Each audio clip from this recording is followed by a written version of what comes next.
West West Virginia, from West Virginia. She has to like. You have no choice. Even if you didn't like it, you have to like coal, right? But they were doing a number on you. They were doing a number on you with the coal stuff, and you have not only coal, but you have among the best coal anywhere in the world. So thank you very much. A friend of mine for a long time. I'm the one that got him to change his religion in a sense. He changed the party. He went from a Democrat. I said, Jim, you're not a Democrat. But he changed to Republican. He's one of the most popular Republicans and one of the most popular political leaders in the country, Jim Justice. I call him Big Jim. Big Jim Justice. Good. You look good, Jim. And he was in the business. And so am I doing the right thing? You would know better than anybody in this room. Am I doing the right thing, Jim? Huh? I think so, right? Thank you very much, Jim. Cindy Hyde Smith. Cindy, thank you, hon. Very good. Good job. People are going to be happy. And all friends of mine. Mike Lee. Mike, thank you very much. We have a lot of people from Congress, congressmen and women, representatives. Morgan Griffith. Morgan, thank you. Thank you very much. Bruce Westerman. Bruce, thank you, Bruce. Bob Latta. Bob Latta. Thank you, Bob. Good job. Troy Balderson. Troy, haven't seen you in a long time. Since that early race, I endorsed him before anyone knew who he was, and he ended up winning. That was another surprise, right? That was a long time ago. Yep, you're doing a great job. Thank you very much, Troy. Carol Miller. Carol, thank you. Carol, West Virginia. Riley Moore. Riley. Hi, Riley. Thanks. Mike Boast. Mike, thank you very much.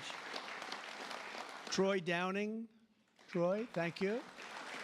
Oh, he has something. What is that, coal? Is there coal in that bag? Huh? Even better, it's clean coal. I like it. I'll take it right now. Thank you very much. Hal Rogers. Hal, thank you. Thank you, Hal. Andy Barr.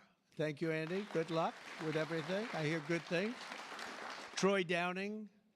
Troy, thank you. Thank you. Thank you. Thank you very much, Troy. Hal Rogers. Oops. Harriet Hageman.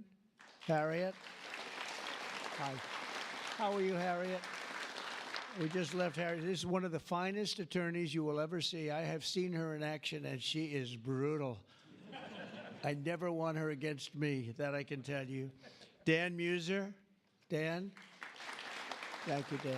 Thanks, Dan. Good job you're doing. Wesley Hunt, my friend, too. Wesley, great. I love your commercial. Pete Stauber. Pete, thank you, Pete. Great hockey player he was, right? Great hockey player. And a great gentleman just broke the record of Wayne Gretzky.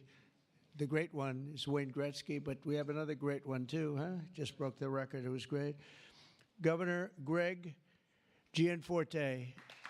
Greg, nice seeing you. Good, Greg. Thank you very much, Greg. Bill Lee. Bill, thank you very much. Patrick Morrissey, West Virginia, just got elected. Mark Gordon. Mark, thank you. Thank you very much. And we have a lot of others, and I'm in trouble because I don't know. I got 5 or 6 others that I see quickly, but I'm just not going to do it. Don't hold it against me because we have to get back to the most important people in the room, these people. You know that, right?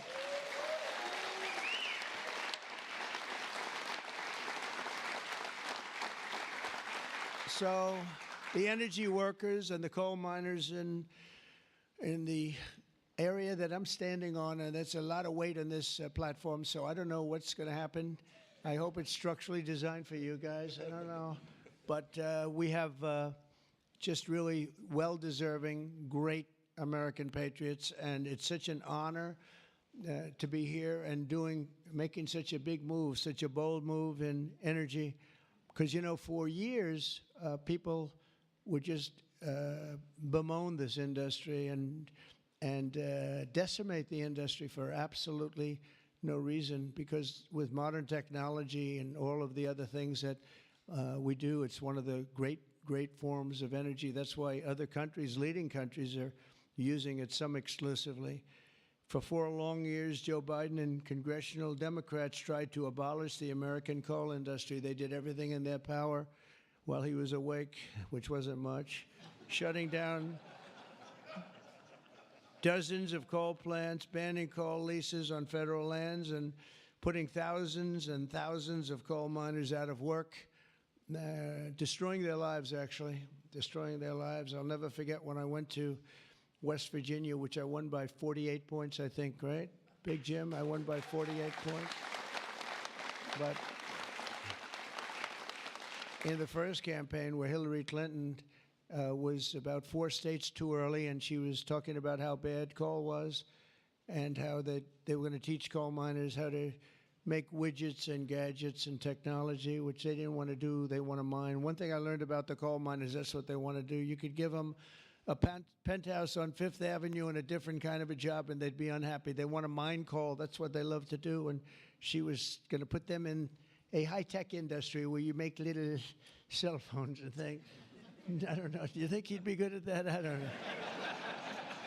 I would be. You wouldn't. You don't want to be. And she was brutal about 3 weeks before, but then she had a problem. She went to West Virginia looking for votes, and that was a bad situation. You remember that? And there was a coal miner around the table with his family, and he was in tears because of what they had done to him and his family. And I hope he's still around, but that man made quite an impression on the world and the public. And we ended up winning in a great election, but we ended up winning by a lot. The Democrats' Green New Scam killed jobs and sent prices soaring here in America. But meanwhile, China opened 2 coal plants every single week, and other countries likewise went very strongly back into coal. Some of them never got off. Those are the ones that didn't have the problems. The Biden energy policy was to put America last. We want to be last. We got to be last. Not a good policy. Under my administration, we're putting America first. It's very simple. America's always going to be first. On my first day in office, I terminated the Green New Scam. I declared the national energy emergency and withdrew from the unfair, one-sided, and extremely costly to the United States only Paris Climate Accord.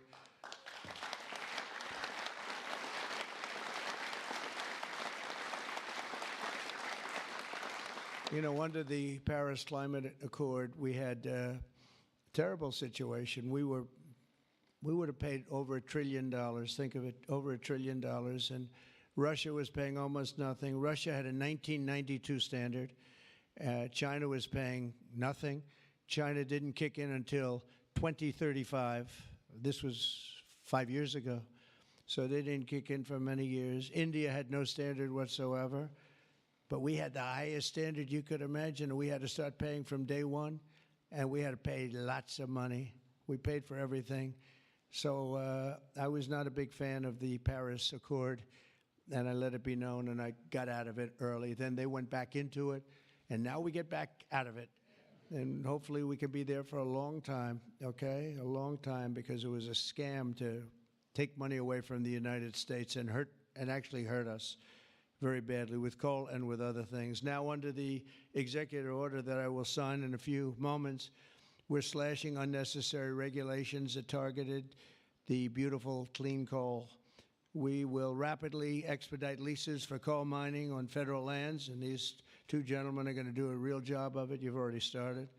And we'll streamline permitting. We will end the government bias against coal, and we're going to unlock the sweeping authorities of Defense Production Act, the Defense Production Act, to turbocharge coal mining in America. They made it impossible. You actually, I know a friend of mine has a plant. He said, you know, it's a shame. I'm ripping it down and I'm replacing it with another form of energy. I won't tell you because it's also very good, but it's not as powerful as this. He said, you know, the plant I'm building, the new plant, is literally half as good. It's no less, you know, it's not probably even as good environmentally, but he said it produced half the power for more money, much more money. It'll never compete with that beautiful plant I have down the road, which was really a modernized coal plant. Well, he'll be happy to know that he can open that plant up very quickly. and it's going to produce a lot. But he was complaining. He said, this is so much better. And he wasn't doing that as politicking me. He was doing that because that's what he felt. And he knew every form of energy. We talked about that. He knew every form of energy. But our government is going to do something that's very different. And I don't think even you two know about this. This was my idea from about 15 minutes before I got up here.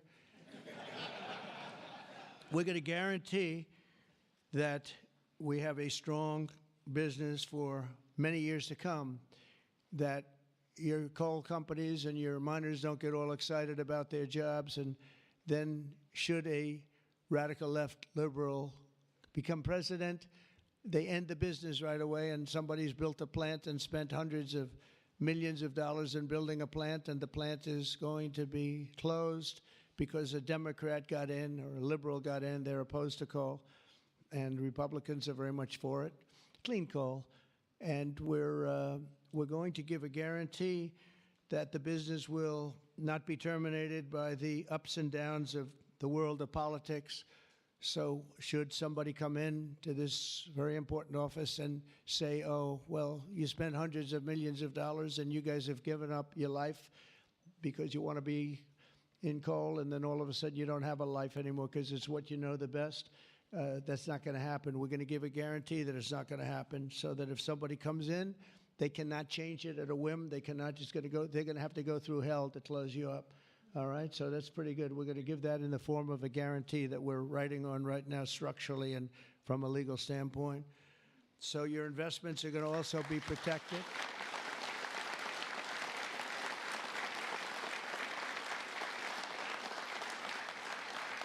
And you're going to have no reason to be concerned about your future, your life, or your investment if you're a miner, as this great governor was a miner. Actually, he was one of the larger coal miners. He could fit up here very easily, you know, Big Jim.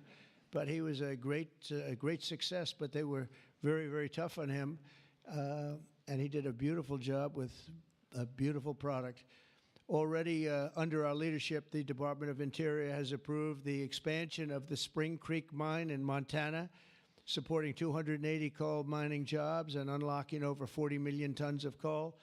And there's more to come. Spring Creek, big one. And there's more to come in the states of Wyoming, Alabama, Utah, North Dakota, and many others. West Virginia, I can't believe they didn't put West Virginia down. It's lucky I mentioned that, right? Can you imagine if I didn't mention West Virginia? I would have been in big trouble. They didn't mark it down here. It's good to have a president like that can pick that up, right? You think Joe Biden would have picked that up? I don't think so. Gee, they didn't mention West Virginia. I don't think so. I don't think he'd be standing up here either. The value of untapped coal in our country is 100 times greater than the value of all the gold in Fort Knox. And we're going to unleash it and make America rich and powerful again. Under this order, I'm also directing Secretary Wright to use billions of dollars in federal funding to invest in the next generation of coal technology, which is an amazing technology in terms of getting the full potential of coal and also doing it in a very clean, environmental way. Pound for pound, coal is the single most reliable, durable, secure, and powerful form of energy there is on Earth today. It's a big statement. You never hear those statements, you know. You've never heard that before from a politician, have you? Well, maybe from that politician, but not from not too many. But that's the way it is. I say it again. Pound for pound, coal is the single most reliable, durable, secure, and powerful form of energy. It's cheap, incredibly efficient, high density, and it's almost indestructible. You could drop a bomb on it, and it's going to be there for you to use the next day, which you can't say with any other form of energy. You're virtually indestructible. Most importantly, we have more of it here in America than anywhere else on Earth. We have more coal than any other country. You go to Australia, they have fantastic amounts of coal. You know who they sell it to? China. They sell it to China. They're nearby. They sell a lot of it to China.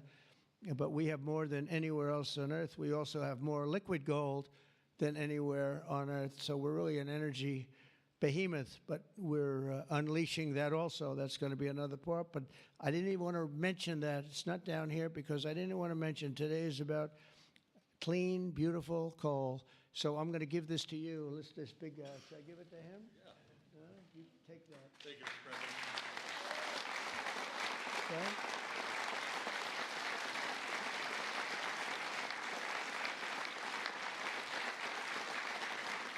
For example, we believe it's possible to extract enormous amounts of critical minerals and rare earths, which you know we need for technology and high technology in the process of coal mining, making in America the mineral superpower of the world, actually. In addition, I'm instructing the Department of Justice to identify and fight every single unconstitutional state or local regulation that's putting our coal miners out of business. And we are withdrawing all of those objections from our government today. It's all being withdrawn. So all of you people that have been fighting for your lives, we are withdrawing all of that today. We have excellent lawyers, excellent. Have you noticed that lots of law firms have been signing up with Trump? $100 million, another $100 million for damages that they've done. But they give you $100 million, and then they announce that. But we have done nothing wrong, and I agree, they've done nothing wrong. But what the hell? They give me a lot of money, considering they've done nothing wrong. And we'll use some of those people, some of those great firms. They are great firms too. They just had a bad moment, but we're going to use some of those firms to work with you on your leasing and your other things, and they'll do a great job. I think they're going to do a fantastic job. And for those of you that want to know the tariffs, you've been hearing about tariffs, we're taking in almost $2 billion a day in tariffs, $2 billion a day, and we're doing very well.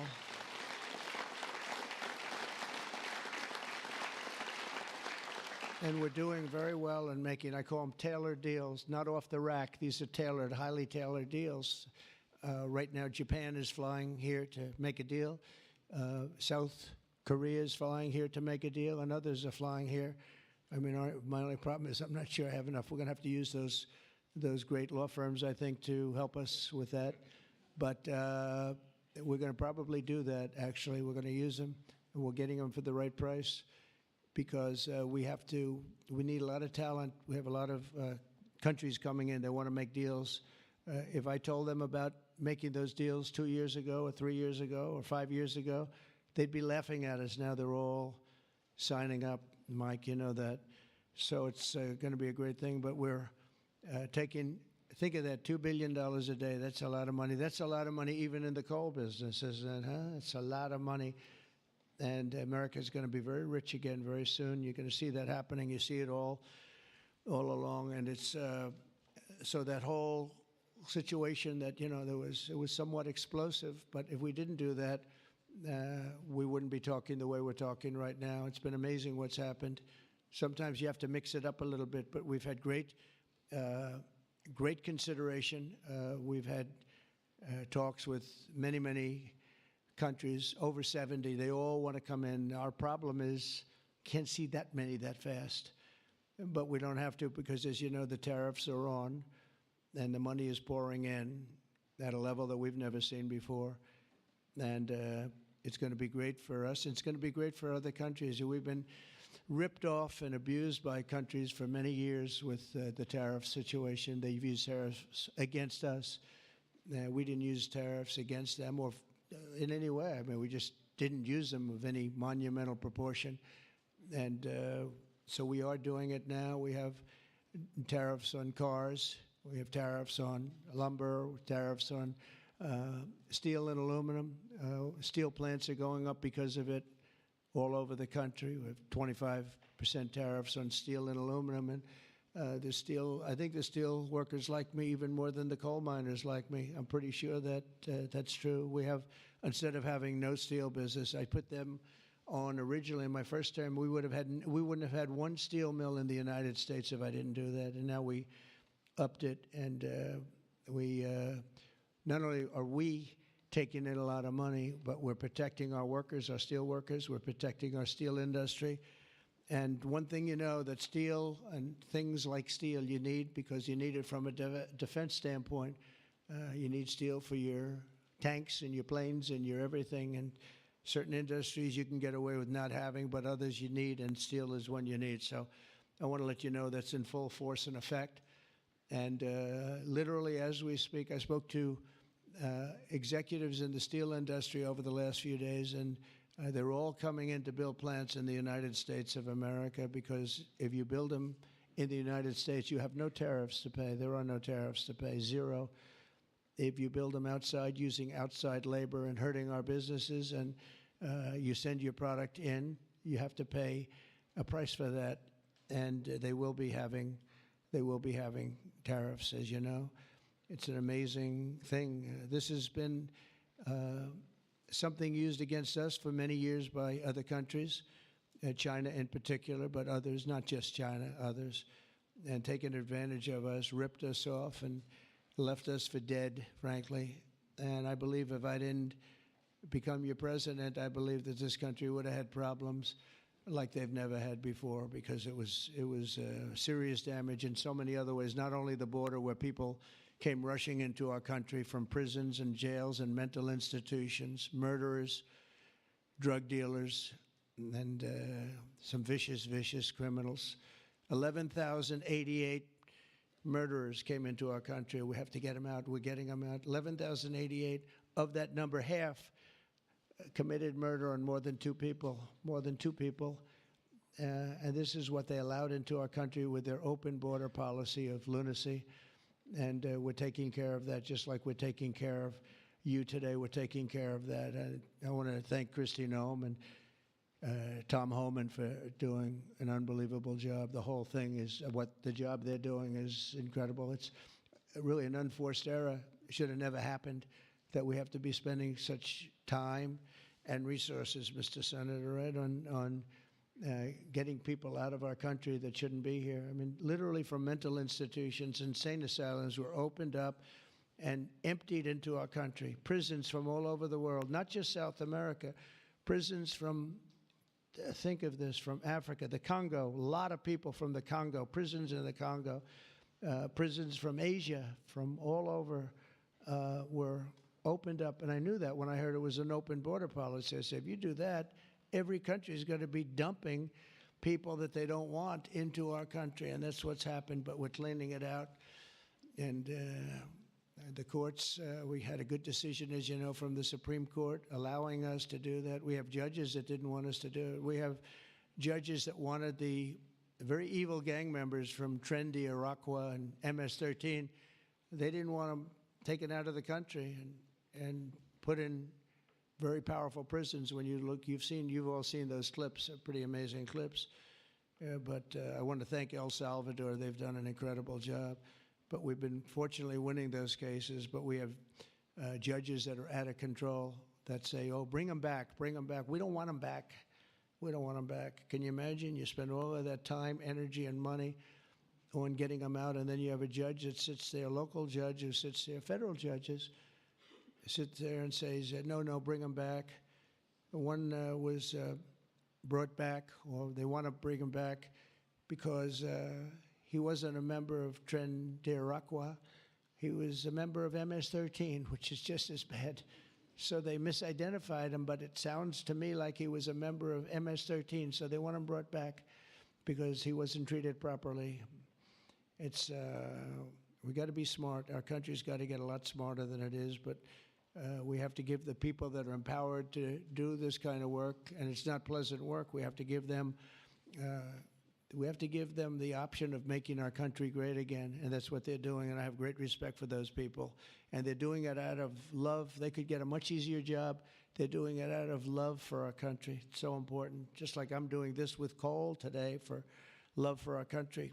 Earlier this afternoon, I signed another executive order to strengthen our electric grid by ensuring that coal-fired power plants are always available to meet surging demand for electricity. Unlike wind and solar, coal plants can run 24 hours a day in rain, sleet, or snow, and you will not be subject to the incredible blackout situation that's taking place in California, where they have blackouts all the time. It's an amazing thing with California. They have blackouts and brownouts at levels that nobody's ever seen before. and all they want to do is keep going the way they're going, and they're doing a very poor job. As you probably heard, I released billions of gallons of water going in from upstate California, from the most northern parts of California. Probably comes in from Canada to a certain extent. Thank you very much, Canada. We appreciate it. And I released it. It was being sent out to the Pacific Ocean. I've been working on Gavin and some of the politicians for years, and they didn't want to do that because they were protecting a smelt, a fish that was perhaps in trouble, but it's not unique to that area. And because of that, you had numbers, you had fires. Nobody's ever seen anything like what happened. Think of what it would have been like if you had fire hydrants that had water in them, if you had sprinkler systems in houses. A lot of these luxury houses where they had beautiful sprinkler systems, there was no water. They had no water to put out the fires. Water is very good for putting out fires, you know. They just didn't learn it.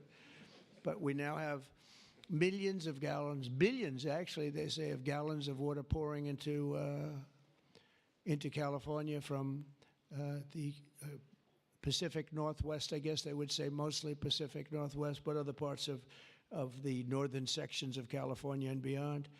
And it's a beautiful thing to see. I saw a picture of it this morning. The water's just flowing down there. I said, why didn't they do this? I told them to do it. My first term, I said, do it. And I don't know. I think the second term is just more powerful. They do it. When I say do it, they do it, right? And we actually had to do some pretty strong things to get them to open it up.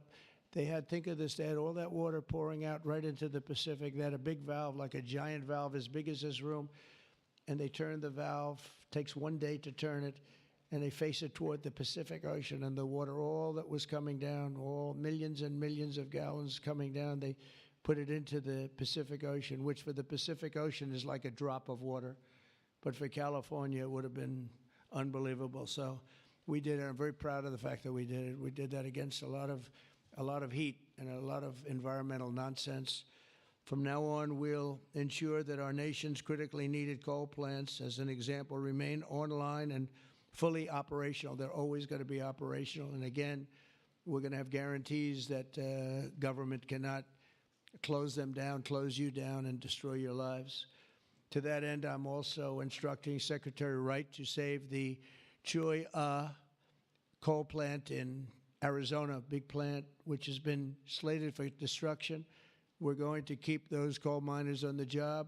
Going to tell them to just remain calm, because we're going to have that plant opening and burning the clean coal, beautiful clean coal, in a very short period of time. You know all about that, right?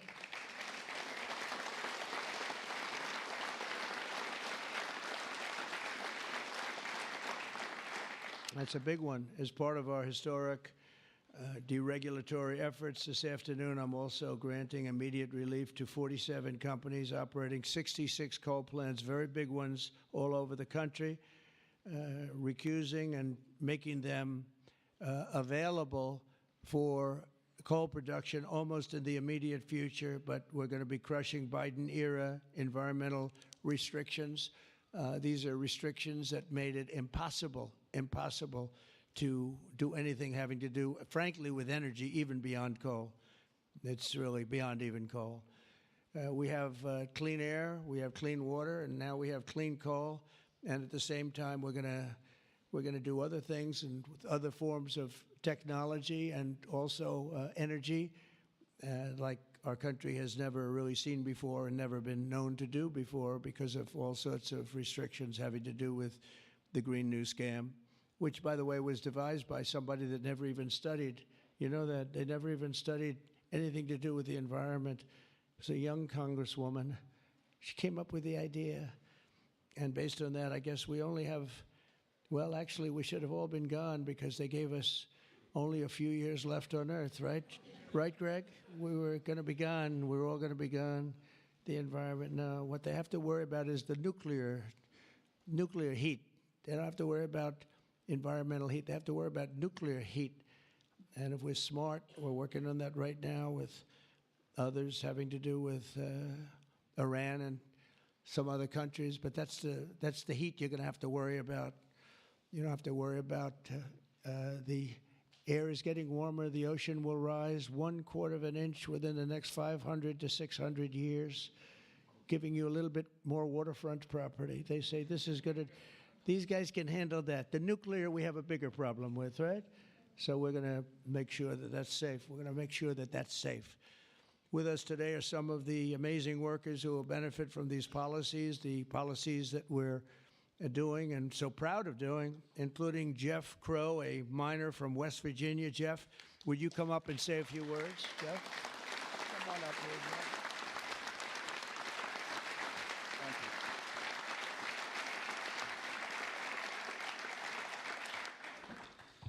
Thank you. Good afternoon, Mr. President. I want to first thank you for having me and my fellow miners here. It is an honor and a privilege to be a part of today's events. I believe this past November that America clearly spoke about what we wanted for our country. It is reassuring for Americans to have a president in office who will truly put the United States of America above all else. Thank you.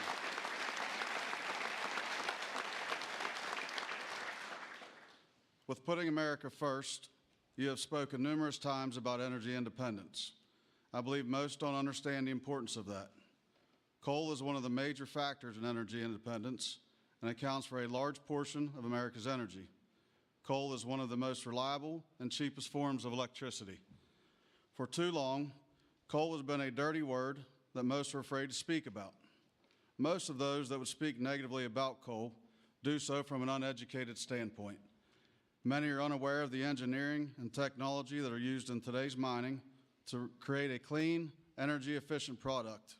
All of this is done while using the safest practices in the industry. Speaking for West Virginia, coal provides approximately 50,000 jobs for those that work in the mines and the businesses that support them. It also accounts for over 50% of West Virginia's export product. To name a few, we employ engineers, teachers, physical therapists, accountants, truck drivers, high school and college graduates. All of these occupations and graduates have turned to the coal industry to provide a better way of life for them and their families. Everyone in our industry works long hours and days to provide a reliable energy product, and too many times it goes unnoticed. I've personally worked in the industry for 23 years. I choose to do this daily to provide my wife and children with the life that they deserve. Prior administrations have done all they could to eliminate the coal industry. Sorry, one second, I'm getting there. In my opinion, they have done so with an unethical and uneducated approach. But we are still strong, we are still here, and we are still needed in order to make America great again.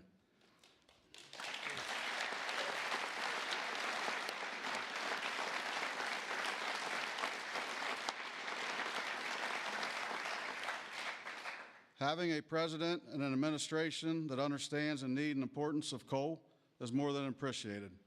It gives the industry a form of reassurance to know that we have a president in place that supports us. From my family to the over 3,000 employees of ACNR, and for the coal companies, miners, and businesses throughout our great country that rely on the coal industry, we say thank you for your continued support.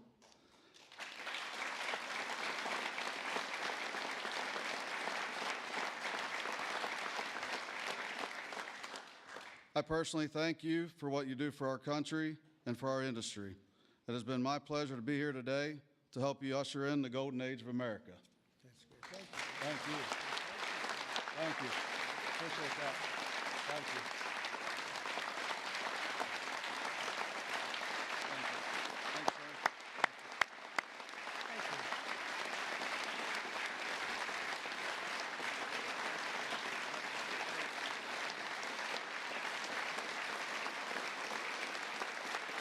You did a good job. Let me have that speech. I want to have that. Yes, sir. You know, I had a couple of good lines in there when I came up. No, actually, what I want to do, I'm going to sign it for you because I mean, he worked hard. Look at it, and look how good his eyes must be to read that. I lost it once. And hopefully you can sell it tonight for a lot of money. No,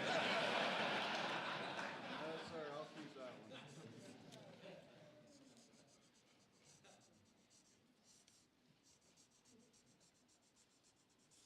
That's great. Thank you very much.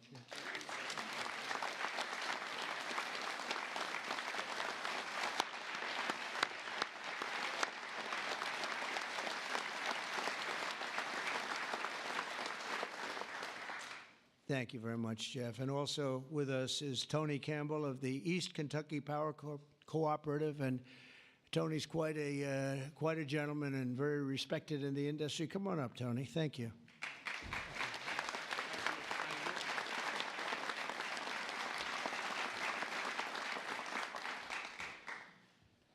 Mr. President, on behalf of East Kentucky Power Cooperative, the National Rural Electric Cooperative Association, and electric cooperatives across this America, thank you for your leadership to restore American energy dominance. Electric co-ops keep the lights on for 42 million Americans across 56% of the land mass. We are owned by the communities and businesses we serve and provide electricity to growing communities, new data centers, and manufacturing plants. Mr. President, electric co-ops are powering America, and we are proud to partner with you and your administration to power America into the future.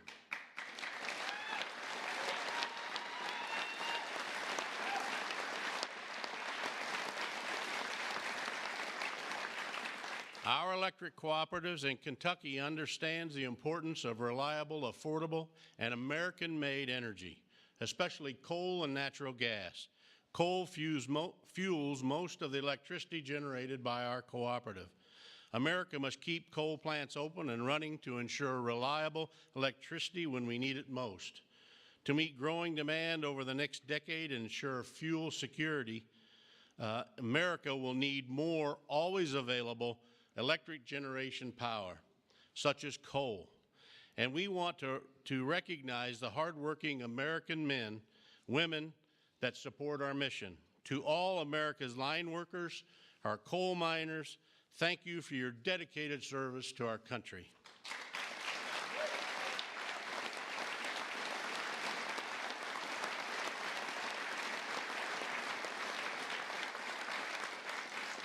Affordable and reliable electricity is the cornerstone of our economy, especially American manufacturing.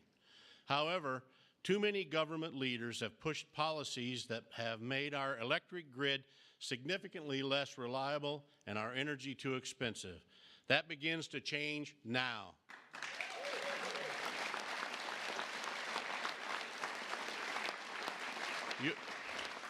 Your actions today will prevent the premature closing of essential power plants and help us meet tomorrow's energy needs.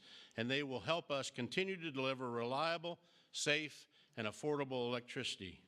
Mr. President, thank you in particular for providing immediate, much-needed relief from the Biden EPA regulations that would force the shutdown of critical coal units.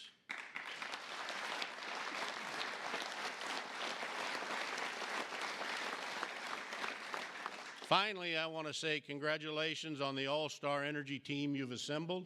Electric co-ops have already been working with Secretaries Burgum, Wright, and Rollins, and Administrator Zeldin, and we are excited for all we can accomplish together. Mr. President, thank you again for your actions today and for your support for the electric cooperatives as we work to keep the lights on in America. Thank you, Mr. President.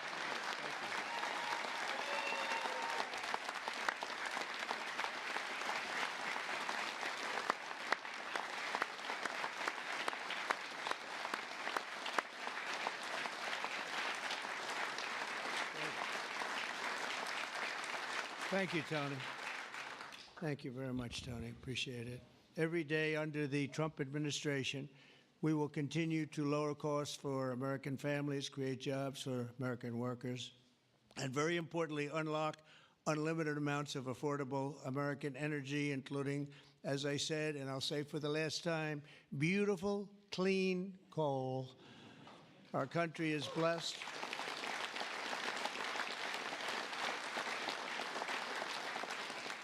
Our country is blessed with the most abundant natural resources on earth, as nobody has what we have. And we're going to use it, too. We're going to use it in a very responsible way. Together, we're going to tap that magnificent potential to give our people the glorious future that they deserve, better than they've ever had in the past. I mean, they had a good future. If you look 20 years ago, they thought they had a good future, and it was ripped away from them, torn away from them with nonsense.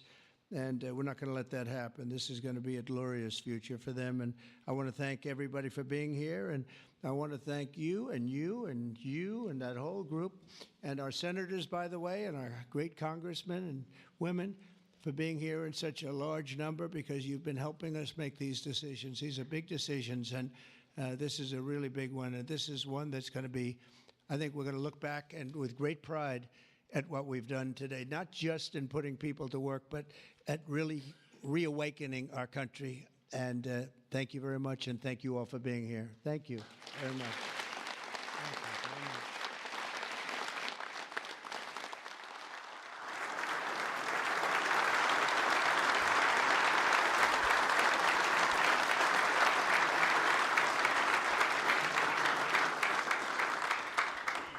Come on up. Mr. President, Yes, who's first one? we have 4 items prepared for your signature this afternoon, sir. The first of these executive orders it may be one of the most significant executive orders of your administration thus far. This directs all departments and agencies of the federal government to end all discriminatory policies against the coal industry. This ends the leasing moratorium that prevents new coal projects on federal land, and it's going to accelerate all permitting and funding for new coal projects to allow the coal industry to flourish under your leadership, sir. That's great. Thank you.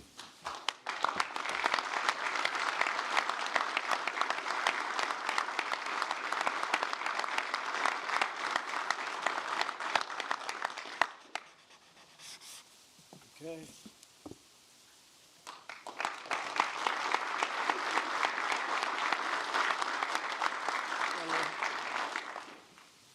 Sir, there are currently dozens of coal plants in America that are in imminent danger of being forced to close based on unscientific and unrealistic policies enacted by the Biden administration. What we're going to do is essentially impose a moratorium on those policies taking effect to protect coal plants that are currently operating, to ensure that they're able to continue producing power and continue providing jobs to Americans in the coal industry. Great. Thank you very much.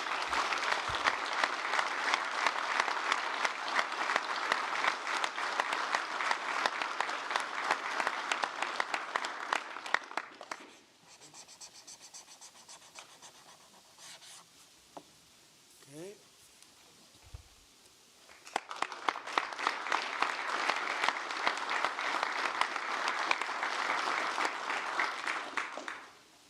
Sir, you've made grid reliability and security a key focus of this administration. This executive order is going to promote grid security and reliability by ensuring, in part, that our grid policies are focused on secure and effective energy production and energy transmission, as opposed to woke policies that discriminate against secure sources of power like coal and other fossil fuels.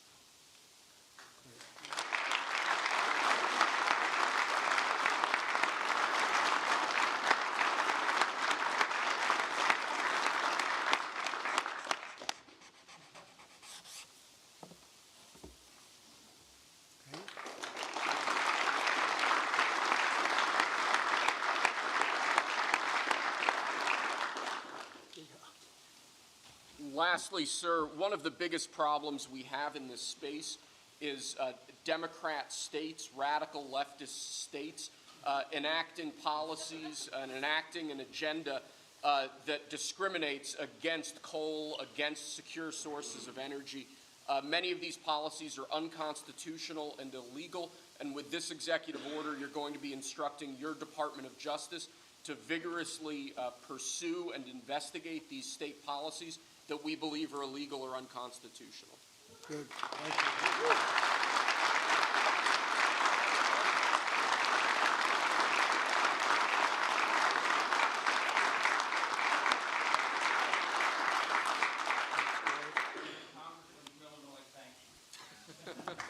Thank you very much. Great job. He went to Harvard when Harvard was good. It was a while ago.